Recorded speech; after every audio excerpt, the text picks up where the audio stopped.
Modal keyakinan itu mereka berani bahkan ya nyembelih anaknya sendiri, hilang harta sama apalagi ya, difitnah ya, dicaci ya, mau dibunuh ya, diapain ya, karena nggak yakin sama Allah. Banyak kan contoh ya, berani nyolong, nggak yakin bahwa ternyata di dalam rahimnya aja kita udah dijamin. Lihat nanti hadis Arba'in nomor 4 yang dari Abu Abdurrahman Abdullah ibnu Mas'ud, bahwa setelah 120 hari ditiupkan ruh, kan salah satu yang ditentukan rezekinya. Sehingga dengan itu tuh sebetulnya saya, bapak, ibu dilarang mati. Kalau semua rezeki yang Allah janjiin waktu itu kalau belum diterima semua, nggak boleh mati asli. Ya Allah. Mau terkapar kayak di kasur, kata Allah masih ada rezekinya, masuk lewat infus. Mau nyerah dengan kehidupan, udah tiduran di rel kereta kok, keretanya lewat masih gak mati itu orang. Karena keretanya lewat di rel sebelahnya ya, dia salah info memang ya. Ya, jangan ada tengsin weh udah ya. Lalu ya nggak nyari info dulu dia. Bukan karena itunya, tapi lebih ke kata Allah belum waktunya. Ya. Yakin. Apakah punten ya? Bicara ilmu, Pak Atullah ilmu mah sekarang tinggal internet Pak. Ya. Walaupun tentu harus ada gurunya ya. Tapi kan kalau mau ditanya punten ya, semua maling di negeri kita, kira-kira mereka korupsi itu karena apa? Karena nggak tahu hukumnya kah? Mereka tahu nggak kira-kira hukum nyolong duit orang teh apa? Tahu nggak kira-kira? Nggak mungkin nggak tahu. Masa ditangkap KPK? Bapak kenapa ya korupsi? Tiba-tiba dijawab, oh nyolong duit rakyat tuh nggak boleh. Ya, sepelangap longo itu. Ya. Atau suami selingkuh, digerebek di hotel sama anak istrinya. Papa kenapa selingkuh? Papa tega. Kenapa papa selingkuh? Dia jawab, oh tidur sama istri tetangga tuh nggak boleh. So saya baru tahu, nggak mungkin. Udah tahu. Modalnya satu, tapi nggak salah nggak yakin sama Allah. Itu orang kalau ditanya, Pak, Bapak tahu nggak sih Allah tuh ngeliatin semua perzinahan Bapak. Allah yakin nggak Allah lihat? Ditanya pasti yakin. Tapi Allah ngelihat bisa tetap jadi maksiat. Papasan sama tetangga bisa nggak jadi maksiat ya orang.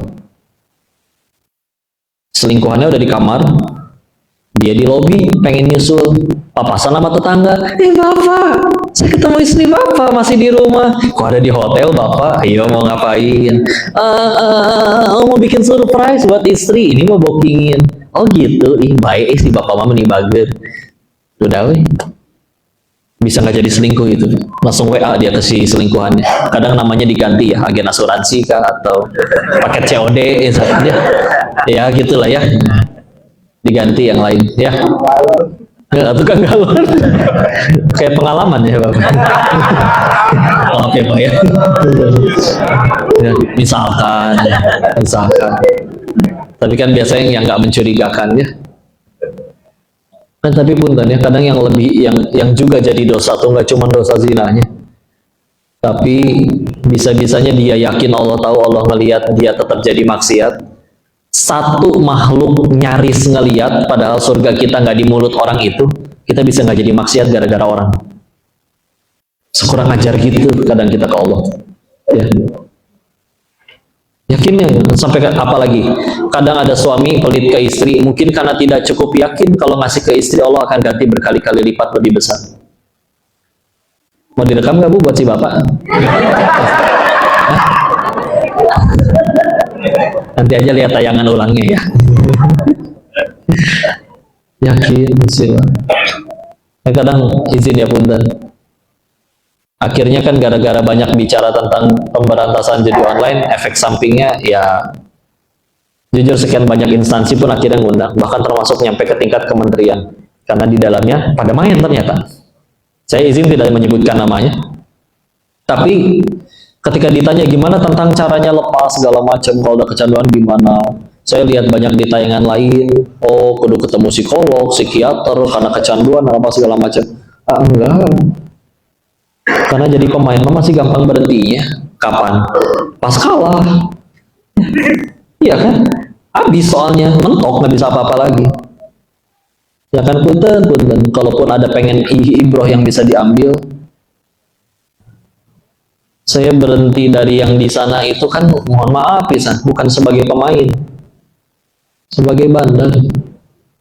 Yang punten kalau mau jujur, pasti lebih sulit kecanduan sebagai bandar daripada sebagai pemain. Dan bandar mah nggak bisa eleh, nggak bisa kalah. Tapi apakah waktu itu berhentinya gara-gara ketemu psikiater, ketemu psikolog, dengan tanpa mengurangi rasa hormat kepada orang yang berprofesi psikiater dan psikolog ya? Tapi enggak, saya nggak pernah nemuin mereka. Tapi cuman udah nyari Allah aja udah. Ningkatin keyakinannya.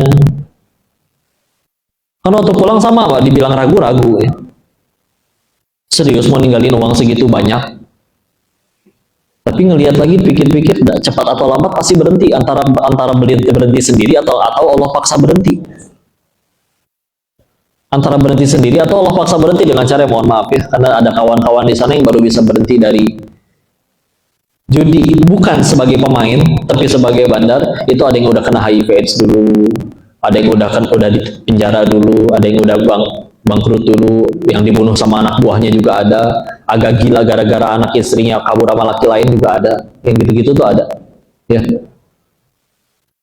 Maka masa iya harus nunggu kayak gitu dulu baru berhenti?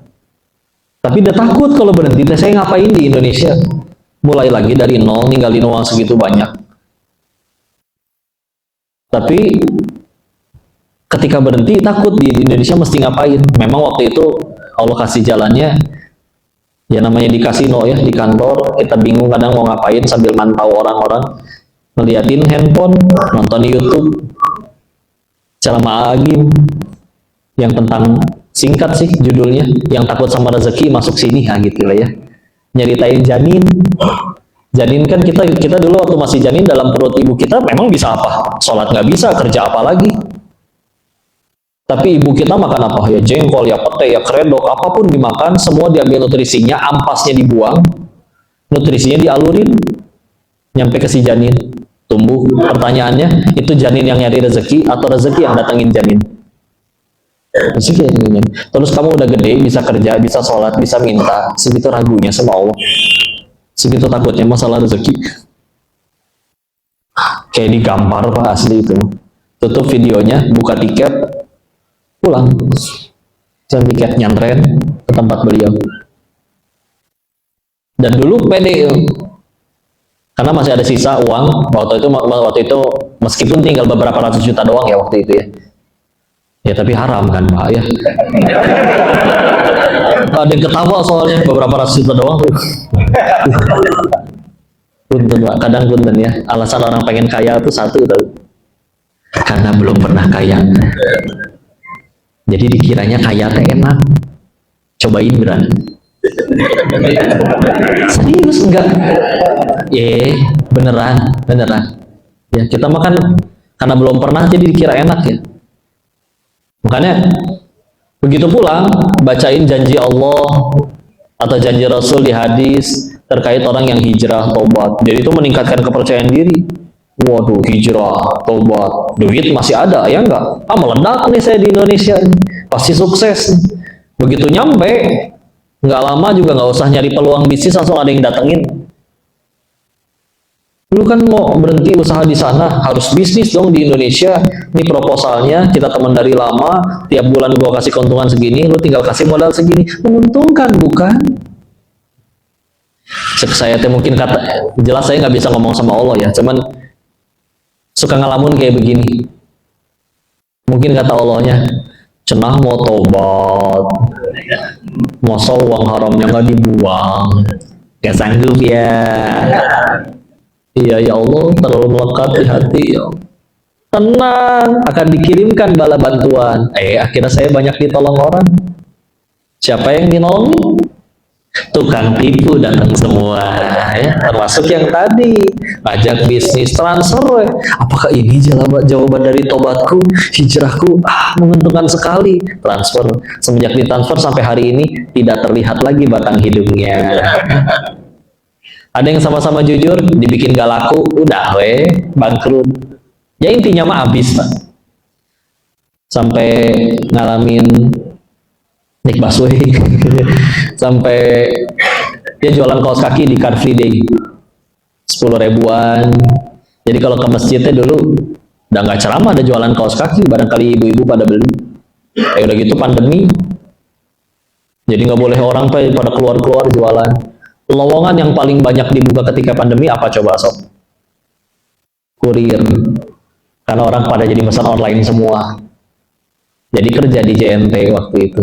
Ya. Naik motor, bawa paket 60 paket, ketok-ketokin pintu orang. Kita tolong hargai para kurir ya. Mereka tuh jas hujan satu, mendingan buat barang daripada badannya. Karena kalau badangnya basah dia gantiin. Ya. Tapi Jakarta mah nggak kayak Bogor, hujan wae ya. Dan dulu begitu nganterin paket mah nggak ada orang buka pintu. Yang nganterin kok Denis? Nggak rahasia ya. Siapa lu bro? Kenal juga enggak. Jadi yang ada udah timpuk aja, orang kan nggak mau ketemu, timpuk lempar, nyampe jalan lupa, oh iya COD belum bayar di si eta ya, balik lagi. Gitulah jalan hidup mah. Ngambek saya waktu itu. Percuma itu mana hijrah teh tobat teh harus ronggeng sujud bebe akan kieu habis semua. Mendingan ge balik deui ke Thailand ya. Setelah bertahun ngerti Sunda kan. Saya pakai Mandarin pusing nanti ya. Ya. Setelah bertahun-tahun baru akhirnya waktu itu dapat satu pemikiran kayak gini. Iya ya, eta teh pertolongan. Sisa uang haramnya jadi nggak ada yang kemakan. Buang sendiri nggak sanggup, ayo. Dan apa jadinya tobat hijrah sambil makanin duit haram? Awal balik nggak akan beres, nggak akan bener. Akhirnya karena nggak sanggup buang sendiri ditolong. Cuma kalau pertanyaannya satu, kenapa waktu itu saya ngambek? Sederhana. Waktu itu tuh hanya saya duit, bukan Allah. Buktinya ketinggalan sholat nggak nangis, hilang duit nangis. Jadi ternyata stres menderita ya sama ya tadi belum yakin ke Allah. Ya. Kok dia sholat sih sholat kok, tapi ketinggalan sholat nggak nangis. Ketika pengajian juga datang meskipun waktu kampanye doang misalkan ya. Tapi giliran gagal nyalek kok gila ya. Nah itu berarti di hatinya itu. Ya. Salah fokus ya. Artis ketahuan selingkuh. Kalau yang sibuk dia pikirin adalah aduh gimana nih kontrak sinetron diputus, endorsan hilang, followers kabur. Kalau itu yang dipikirin stres asli. Apa tuh yang kudunya dipikirin?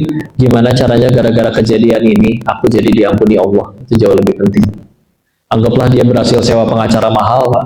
Berhasil bersihin nama baiknya. Hakim jaksa misalkan berhasil dia sogok. Netizen kembali cinta, tapi belum tobat-tobat Allah masih benci. Asli repot hidupnya. Atau dibalik, netizen masih julid, masih mencaci, masih maki-maki, tapi sudah tobat nasuha, malamnya sujud, nangis, meneteskan air mata tobat. Allah ampuni. Siapa mau nyalakain, Allah udah ampuni. Salah fokus kita.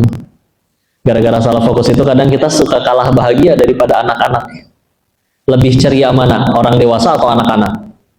Anak-anak. Anak-anak itu bukti bahwa manusia itu lebih mudah berbuat baik daripada berbuat jahat. Karena mereka habis benjol sama temennya, 5 menit lagi udah main lagi sama temennya. Yang berantem emaknya tuh biasanya. Nah kami tuh habis benjol sama dia.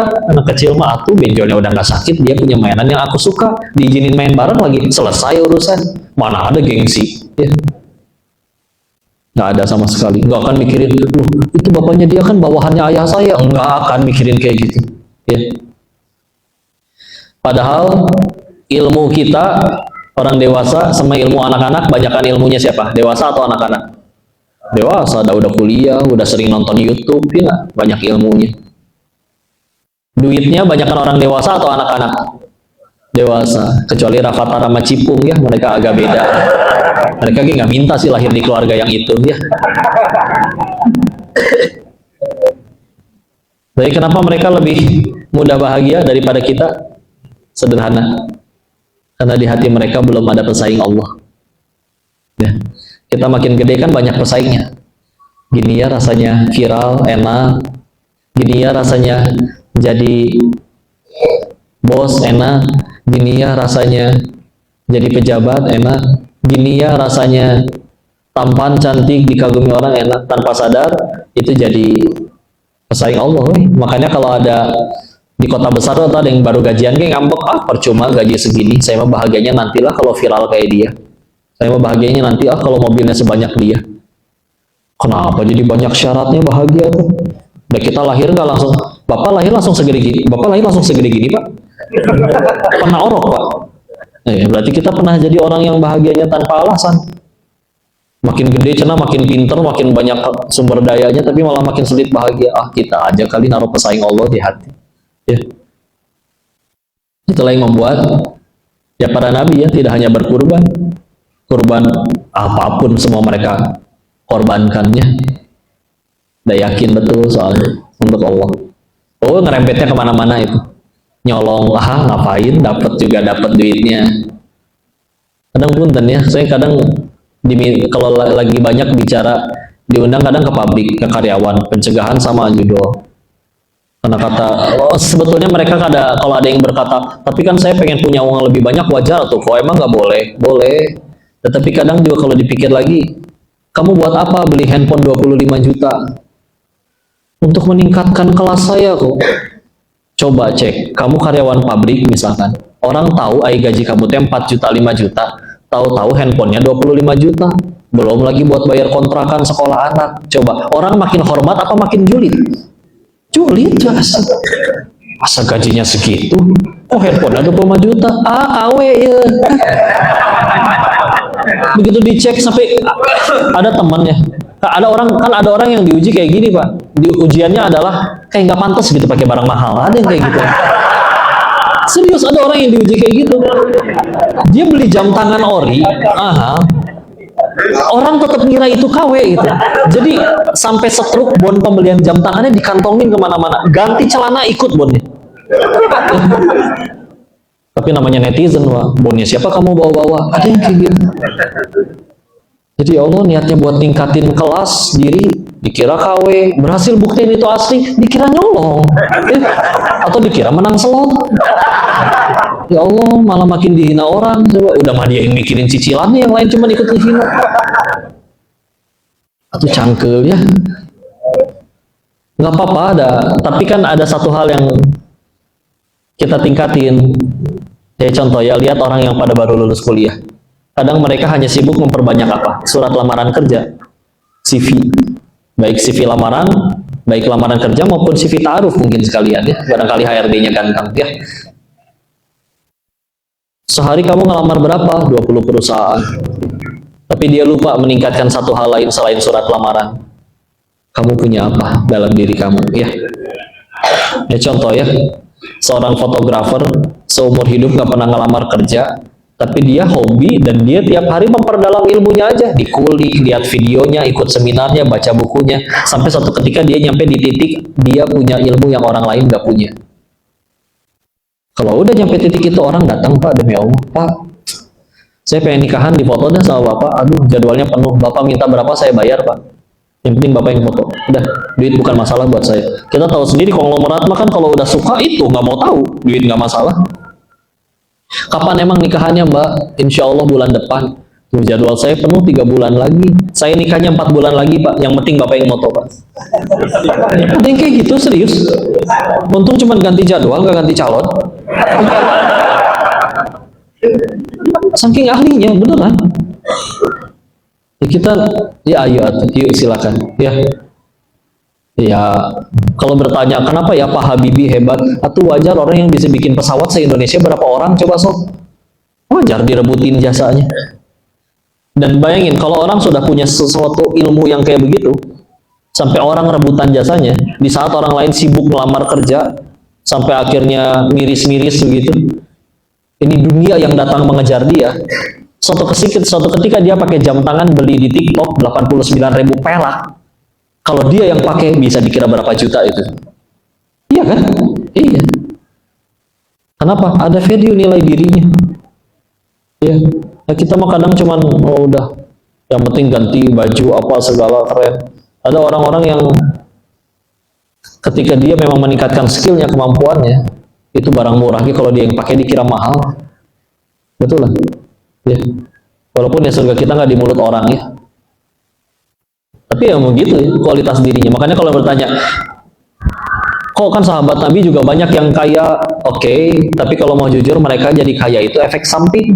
Kita pengen jadi kaya tujuan utama. Nah, kagoknya teh di situ. Sampai kadang orang sholat, kenapa kamu rajin banget sholat duhanya? Iya, biar kaya.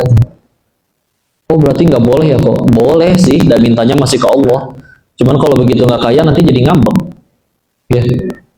Dan silakan terusin duhanya sampai kita menyadari bahwa ternyata aku bisa duha, ini rezeki yang lebih mahal daripada sekadar kaya. Begitu asli lebih mahal. Ya.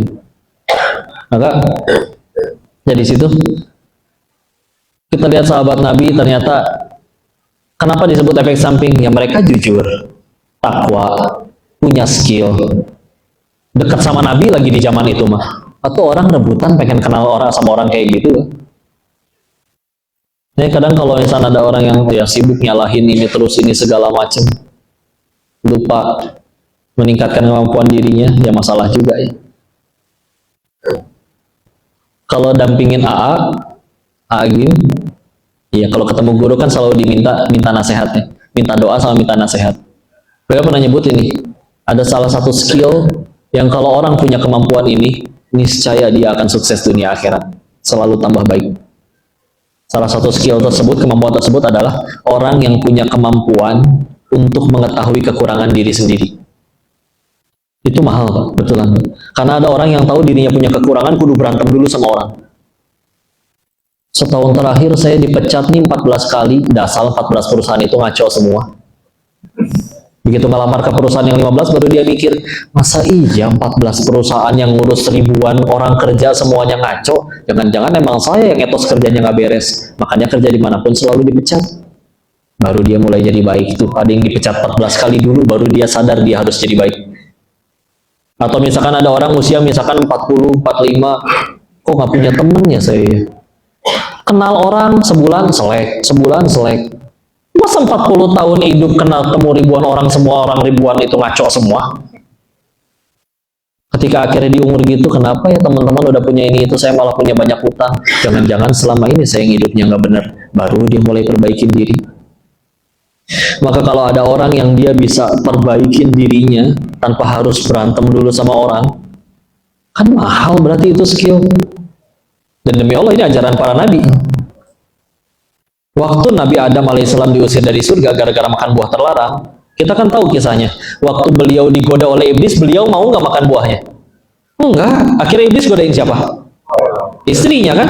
Istrinya godain suaminya. Namanya sayang sama istri, gimana lagi atuh? Tergelincir barengan. Tapi ketika dihukum, nyalahin istrinya? Enggak. Mungkin kalau kita yang ngomong ya, ibarat lagi di kelas, tiba-tiba diajakin bolos, kita ikut bolos, yang ngajak nggak ditangkap, kita yang ditangkap guru, kita pasti komplain. Pak, saya mah cuma diajak, Pak. Kalau mau jujur berarti Nabi Adam juga bisa ngomong kayak gitu. Ya Allah, pan engkau tahu, etama iblis, we, sama istri saya, kenapa saya pipi lu? Ya nggak ngomong Sunda juga sih, dia kan bukan orang Arab ya. Enggak. Tapi malah ngomong apa? Quran surat ke-7, Al-A'raf, ayat 23. Rabbana zalamna anfusana wa illam taghfir lana wa tarhamna lanakunanna minal khasirin. Wahai Tuhan kami yang zalim. Jika engkau tidak merahmati dan mengampuni kami yang rugi. Iblis yang nggak disebut, istrinya pun nggak dikasih ngomong. Mungkin kalau kita minta maaf sih minta maaf. Ya Allah, ini kita pengen minta maaf nih. Ini saya sama istri saya yang ngaco ini nih, yang suka ngajak nggak bener. Kan gitu ada embel-embelnya. Enggak, beliau mah ya Allah, Masya Allah. Kalau aku udah jadi suami yang baik, aku pasti sanggup mencegah kamu maksiat. Udah biar ayah aja yang ngomong. Nggak apa-apa mama. Udah. Ya Allah, kami yang zalim. Udah cukup. Iblisnya ngomong apa? Iblisnya ngomongnya di Quran surat 15 Al-Hijr ayat 39. Yang artinya, karena engkau yang menjadikan aku sesat ya Allah, nyalahin Allah. Ibarat maling ditewak, ditangkap. Bapak kenapa nyolong? Allah sih takdirin saya jadi maling. Salahin Allah aja. Itu jawaban iblis. Ya. Ya karena orang-orang yang udah kayak begitu, apapun yang terjadi dalam hidupnya, mereka cuma sibuk mikirin gimana caranya aku jadi tambah dekat sama Allah. Udah, bismillah. Tapi pilihannya biasanya dua, kalau nggak syukur, tobat. Ini doa para nabi coba kebanyakan. Kebanyakan kalau nggak syukur, tobat. Nabi Yunus, sekedar lelah dakwahin umatnya, ditelanikan paus, kita kadang sengaja ninggalin sholat aja dicakar kucing juga enggak. Ya. Ketika dimakan ikan paus nyalahin umatnya enggak? Ya Allah, masa jasa teh nabi menyekir teh ingat tuh ujian teh. Enggak. Doanya apa? La ilaha illa anta subhanaka inni kuntu minadh dhalimin. Quran surat 21 Al-Anbiya ayat 87. La ilaha illa anta, tiada ilah selain engkau ya Allah. Subhanaka, maha suci engkau. Ini sesungguhnya kuntu minadh dhalimin. Saya yang zalim. Bukan salah siapa-siapa. Nggak peduli siapa yang salah karena tahu Allah adil, nggak mungkin salah ngehukum, dan dia tahu betul meninggal nggak ditanya kelakuan orang, ditanya kelakuan masing-masing. Jadi sibuknya sama diri. Sampai akhirnya juga nanti kelihatan ketika akhirnya ngaji dan ilmunya bertambah. Ini juga jadi pun tadi sedikit ngebahas ini. Kadang miris. Ada orang makin jago ngaji, makin jago kafir-kafirin orang. Ya. Punten ya. Yang koko tahu, salah satu tujuan ngaji itu paling utamanya adalah untuk makin jago nyari kekurangan diri sendiri. Zuhud teh apa? Ada yang menyebutkan meletakkan dunia bukan di tangan, bukan di hati, tapi di tangan. Jadi tangan saya penuh nih, mau megang buku, ini tinggal taruh, udah selesai. Gak sakit hati kan? Gak ada yang melekat soalnya. Tapi ada pendapat lain, contoh dari Imam Ibnu Taimiyah, beliau bilang zuhud itu meninggalkan sesuatu yang tidak manfaat bagi akhiratnya. Tidak manfaat bagi akhiratnya. Jadi orang zuhud gak melulu gak punya duit. Bisa jadi dia kaya tapi zuhud. Misalkan nanti mampir ke Plaza Indonesia, nemu jam 5 miliar, murah ya, karena saldo kalian 15 T misalkan. Tapi kalau misalkan kita mikir, ya Allah kalau aku beli jam tangan ini terus biasa duduk biasa, sekarang malah jadi kieu wae. Berarti ini jam mempengaruhi hati saya nih. Atau ibu-ibu ya biasa malu salaman, giliran gelangnya panjang sampai kelek jadi salaman wae. Gitu ya. Enggak berarti nggak manfaat bagi akhirat saya. Nah, di atas zuhud ada waro. Waro itu meninggalkan sesuatu yang berbahaya bagi akhirat. Ini hati-hati. Contoh, di kantor kan banyak pulpen. Bawa W1 buat di rumah. Izin nggak? Yang bosnya beli pulpennya buat urusan kerjaan nggak? Kita pakai buat urusan pribadi, dikira nggak akan tanggung jawab itu di hadapan Allah. Kalau bosnya nggak ridho. Kadang kan kita gara-gara mentang-mentang murah kan jadi pasti bosnya ridho lah jangan perkara pulpen. Kalau ridho, kalau enggak numpang ngeprint istri pengen jualan kolang kaling di rumah. Kolang kaling Bu Neneng nyemut deh keluar. Si bosnya kan beli tinta, kertas sama printernya buat urusan apa? Kerjaan. Kita pakai buat urusan pribadi tanpa izin. Hati-hati. Memang apa-apa tuh kalau bisa izin lah biar selamat. Handphone lobet nyampe masjid. Colokan nih, weh. Itu bayar listriknya pakai uang umat kan? Terus kita pakai buat urusan pribadi. Urusan pribadinya teh main slot deh. Ya. Dikira nggak ada tanggung jawabnya itu di hadapan Allah. Oh, hati-hati. Kalau ketemu orang yang udah benar-benar pernah ada kayak gini ya. Kita lagi karya wisata, orang lagi karya wisata, ini orang waro sekali, terus dia masuk kamar mandi, bawa alat mandinya, tapi ternyata dia nggak bawa odol, sikat giginya ada. Tapi di situ ada odol orang tuh masih penuh. Dia keluar lagi tuh bawa odolnya. Pak punten ini punya siapa? Oh iya punya saya, pakai aja. Iya Pak, boleh saya minta kehalalannya seujung kuku aja. Kenapa nggak pakai dulu nanti keluar baru izin? Dia jawab, kata siapa saya masih ada umur keluar dari kamar mandi. Nggak ada yang tahu umurnya segitu, nggak maunya ngambil selagi itu bukan haknya. Izin pelan-pelan. Ya. Oh, kalau zuhud aja membuat kita dicintai Allah dan manusia, apalagi waro. Ya, hati-hati. Jam kerja nih 8 sampai 5 misalkan. Jam 3 udah beres. Ngurus dagangan online saya punten itu juga. Ya. Kecuali gimana tuh kok izin, bos saya udah beres, ada yang lagi nggak bisa saya kerjain. Nggak ada sih. Kalau gitu boleh nggak saya izin menggunakan waktunya untuk urusan kerjaan saya. Kalau bos ada minta apa-apa sampaikan aja. Kalau diizinin oleh yang ngegajinya, oke itu masih aman. Tapi kalau enggak, ya minimal kan jadi nggak barokah. Ya, hati-hati ya. Mau latihan waro nggak? Mau? Kalau mau, tolong habis ini pulang langsung ke dapur ya. Dan tolong lihat tabung gasnya warna apa. Hijau. Karyawan Transjakarta. Astagfirullah. Mungkin belum pernah lihat ada tulisan apa. Silakan dilepas dulu, taruh di meja. Ada tulisan apa? Hanya untuk masyarakat ai insan Transjakarta miskin tuh. Bener. Saya pertama kali tahu itu dan ngaji tentang waro ya. Langsung kepikiran tabung gas entah kenapa. Dan saya langsung browsing waktu itu internetan. Saya mikir, saya lupa ayat sama pasalnya, tapi dapat ketemu. Yang dimaksud miskin menurut yang bikin peraturan itu ternyata adalah satu yang berpenghasilan di bawah 1.500.000 per bulan. Maka kalau gaji kalian 1.550.000 tidak miskin. Ada komanya. Pedagang kecil. Nggak tahu sekecil apa sekecil ini kali ya. Ya bukan orangnya ya. Maksudnya pedagang yang omsetnya nggak gede, maka ya kan nggak mungkin dia mikul yang 12 kilo kan nggak mungkin dong. Maka pasti yang 3 kilo. Tapi ada pendapat lagi, satu lagi. Yaitu orang yang mungkin gajinya 5 juta. Berarti nggak miskin kalau secara gaji.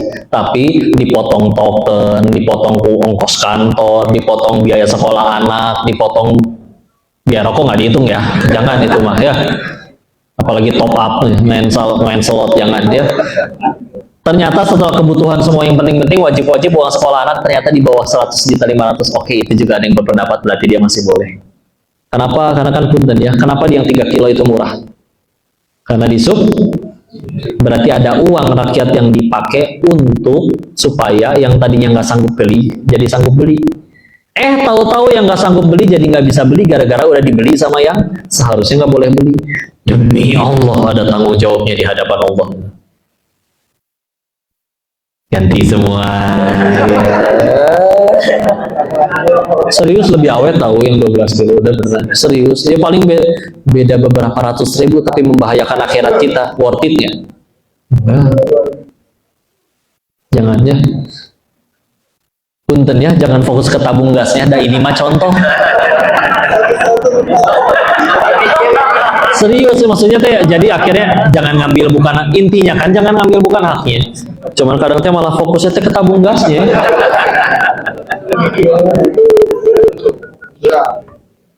Intinya adalah yulah kita nasib kita nanti apalagi di akhirat kalau mau jujur kan tergantung hari ini kita ngapain aja. Jadi jangan mengambil sesuatu yang Allah nggak suka. Ya, Allahu a'lam bishawab. Pas waktunya. Ya, saya kelebihan atau kekurangan? Saya kembalikan dulu kepada mana Ustadz MC-nya tadi? Oh iya, tukeran atau yang pakai itu ya? Mau pakai ini lagi berarti? Ya itu pakai itu atau gimana? Ya.